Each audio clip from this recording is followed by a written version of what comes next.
Oke, halo teman-teman, ketemu lagi ya. Hari ini tanggal 20 bulan 8, dimana sekarang jam 6:58, yang sebenarnya 2 menit lagi sudah closing market ya.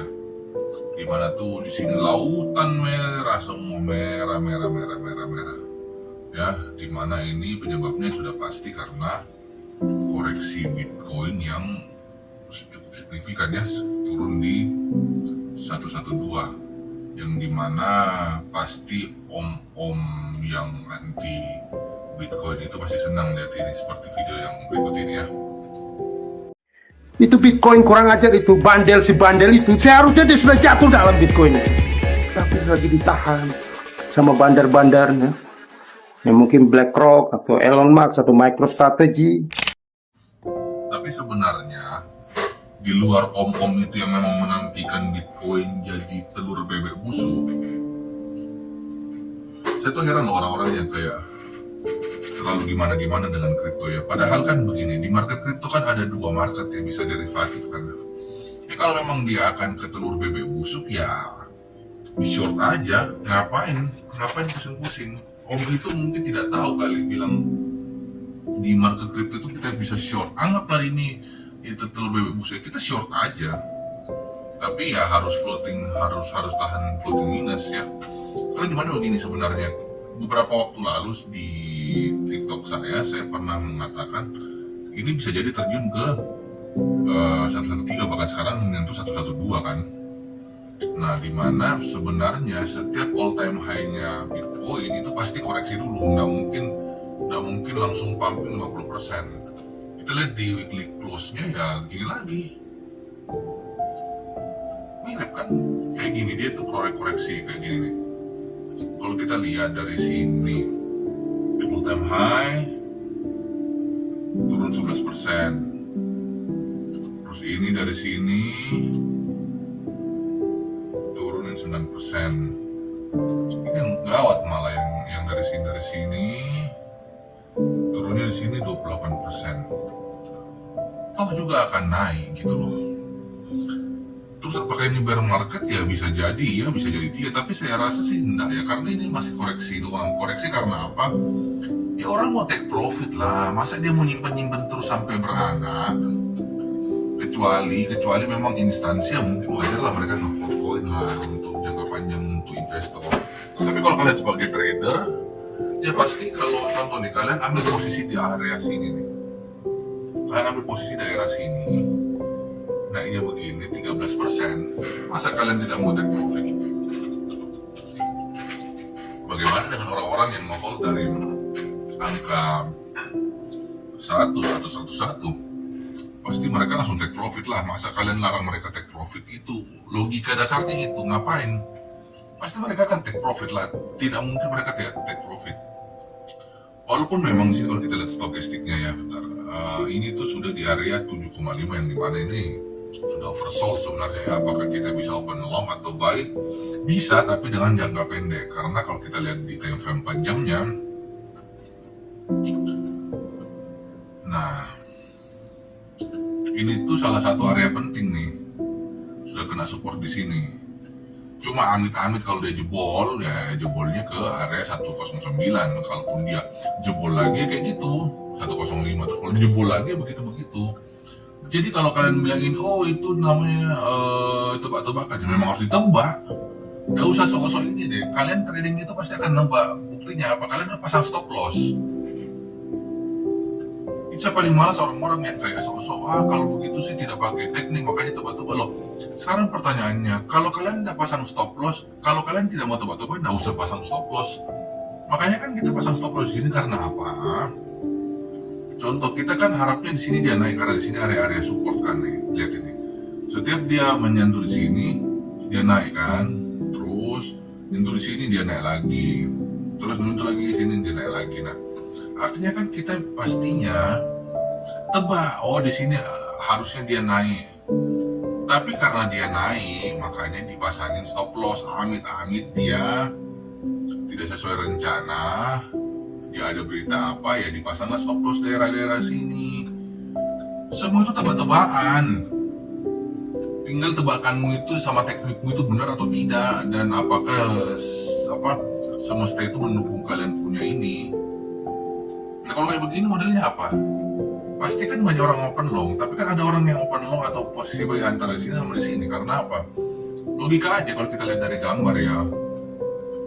Dari gambar ini kelihatan kalau dari area sini itu pumpingnya deras nih. Yang dimana dari sini ke sini. Setelah dari sini, kalau kita lihat dari story yang di sini, itu pelan dulu naiknya, bahkan kembali turun dulu, bahkan menyentuh kembali ke sini, ya toh. Nah, takutnya dia begitu juga dia berulang lagi. Dia bikin round begini. Situ takutnya dia akan membentuk round seperti ini nih. Nah, bikin begini lagi nih. Nah, ini kalau benar kejadian, oh ini shit happen sih. Soalnya, gini nih. Ini shit happen ini. Ini shit happen banget karena kalau kita lihat begini, ini orang bilang head and shoulders ya, jebol pasti ke bawah. Tapi sebelum dia jebol ya pasti dia bikin dulu round keduanya. Nah makanya ada market futures yang dimana market futures itu memang digunakan hanya untuk bukan jangka panjang jangka pendek, memang hanya bolak-baliknya market. Makanya ada posisi short, ada posisi long. Kalau kalian mau tahan-tahan lama-lama hanya mending di spot aja. Saya ngomong begini bukan berarti saya orang hebat ya, enggak. Tapi faktanya begitu. Kita lihat lagi deh, kedua Ethereum. Ratunya ini sesuai take profit ini. Saya open short juga, kita close dulu ya. Ini kan kelihatan juga dari sini. Setiap dia all time high di sini akan koreksi. Kenapa? Kalian jangan harap dia langsung mau pumping naik 100% lah, nggak masuk akal. Karena apa? Ini aja nih. Dari sini aja. Dari sini, ini ke sini. Itu tuh membutuhkan waktu kurang lebih bentar. Dari sini ya, ke sini. Itu kurang lebih 10 hari. Nah, kalau kalian orang-orang yang suka nge-short, kalian harus punya amunisi yang banyak. 10 hari itu naik terus, yang dimana ini tuh bagaimana, ini tuh naiknya kurang lebih 30-40% malah ya, kayak gitu. Dan tidak mungkin dalam 1 hari pasti dia naik terus nanti akan turun lagi. Karena ya namanya market crypto itu kan market yang sangat ekstrim. Makanya orang lebih memilih ya sudah mending di jangka pendek aja, apalagi koin-koin altcoin ya kayak begitu.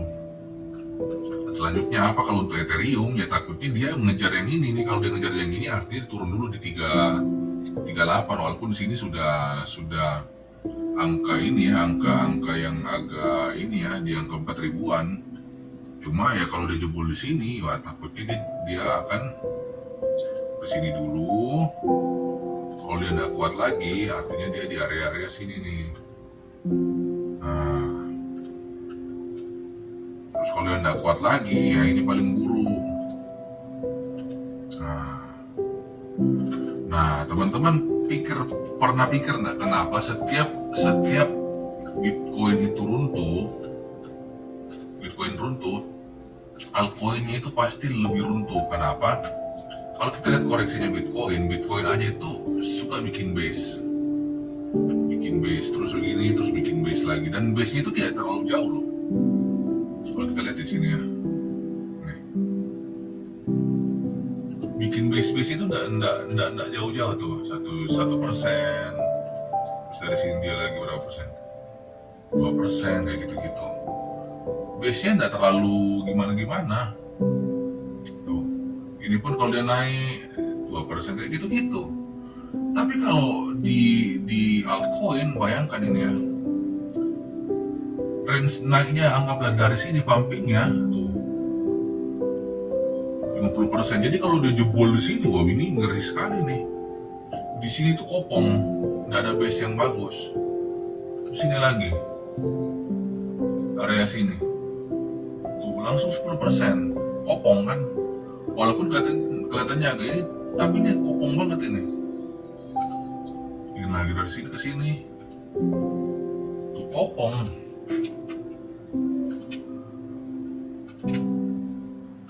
Padahal ini si Ethereum ini kan the base kedua. Kita coba lihat di XRP deh. Nomor 3 ini aja saya sudah profit lagi ya. Kita lihat di XRP. XRP malah lumayan stabil kalau saya bilang ya, walaupun nggak stabil-stabil amat sih ya. Cuma dia memang ini tuh dia akan membentuk di sini lagi nih, area-area sini 2,7. Dan kalau dia, nah XRP ini bahayanya kalau dia satu kali naik memang kenceng, tapi kalau turunnya kita berharapnya sih dia cuma stop sampai di sini nih, area 2,7, karena nah ini enaknya XRP dia tidak terlalu signifikan ya, tidak terlalu ngebut-ngebut amat nih. Ngebut sih ngebut tapi nih 30% doang. Kayak begitu. Terus kita lihat langsung lagi di contoh Hyperliquid. Nah Hyperliquid memang ini sih trennya naik ya. Cuma ya sekarang ini membentuk double top di sini. Takutnya gimana-gimana. Nah PR-nya dia sekarang adalah di sini. Ini kan ada support line nih. Ya. Ini kan kopong. Kembali lagi nih. Biasanya itu harusnya dia sih kalau dia berhenti di sini, semoga ini hanya fake ini ya, fake drop ya, terus dia naik begini. Tapi kalau tidak ya dia turun di sini lagi gitu. Jadi gimana teman-teman ya, maksudnya itu kripto itu kalau menurut saya ya memang selain Bitcoin jangan terlalu disimpan lama. Kalian nge-trade aja. Kalau kalian bisa sabar, mending di derivatif. Tapi leverage-nya dijaga gitu loh. Kalau tidak kalian bisa rungkat kayak gitu. Nah, ini sudah, terus kita lihat di Solana juga ya, kemarin yang kita update tadi kemarin baru aja ya begitu juga. Ini tuh range-nya lompat-lompat ya tuh. Ini masih stabil ini, hanya 5%, tapi outlook-nya semoga nggak terlalu gimana ya ini ya. Soalnya harusnya dia kalau berhasil di sini harusnya dia pumping, karena di sini ada support yang lumayan nih, karena dia gini terus naik. Nah, kayak gitu. Historinya ini adalah, kalau secara histori ini adalah mantul ketiga harusnya. Ini apaan mantul ketiga. Nah, sayangnya ini double top di sini guys. Nah, ini double top. Kurang lebih double top ya, nggak tahu ya ini beneran ada double top. Jadi kurang lebih harusnya sih akan turun ya, tapi kalau double topnya sudah oke, nah ini dia nih. Nah permasalahannya adalah di Solana ini, apakah kalian akan, kalau kalian mau open short, apakah kalian akan mau tahan floatingnya itu kurang lebih, kalau dia amit-amit naik, ini floatingnya 6%, atau bahkan kalau dia nembak di sini 14%, kayak gitu ya. Nah sedangkan kalau kita lihat di coin market cap, yang trading koin malah koin-koin begini, bahkan nih ini netnya ada Cardano nih. Saya di Cardano.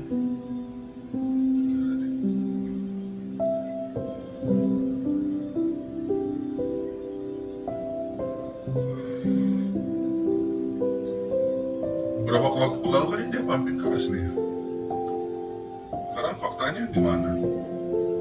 Ya, semuanya sudah di base. Semuanya sudah ada di base. Nah sekarang strateginya apa ya? Apakah kalian akan buy atau tidak? Kayak gitu. Kalau saya pribadi sih tidak ada setup yang bagus sekarang ini. Kalaupun mau di buy harusnya dia ada nongol dulu di sini satu nih. Padahal di Cardano ini chartnya jelas banget ini support resistennya. Setup dari sini. Nah ini kan kopong kayaknya harus isi dulu nih. kemungkinan dia begini. Dia gini, sorry dia begini, baru begini. Kalau dia mau turun lagi terus dia begini, terus begini. Nah, karena all time high-nya udah masih jauh sebenarnya, tapi kenapa dia turun di sini? Kita lihat historinya. Historinya memang di sini area supply. Tuh. Kalau kita lihat di time frame besar ini daerah supply memang. Kenapa bisa bilang daerah supply ya? Karena waktu dia nyentuh di sini turunnya jebret, langsung naik lagi tapi tidak kuat, jebret lagi, langsung turun terus. Kayak begitu kan teman-temannya. Mungkin itu dulu aja update-nya hari ini. Buat teman-teman harus jaga ini dulu ya, jangan terlalu gimana-gimana. Takutnya nanti soalnya masih ada guncangan, soalnya masih ada, belum ada apa ya orang bilang, belum ada news yang agak bagus hari ini ya. Semoga tidak ada apa-apa, soalnya kalau Bitcoinnya tembus lagi area ini 19, nah ini sudah dijamin pasti ambruk semua nih ya. Oke, paling gitu dulu teman-teman, sampai ketemu lagi.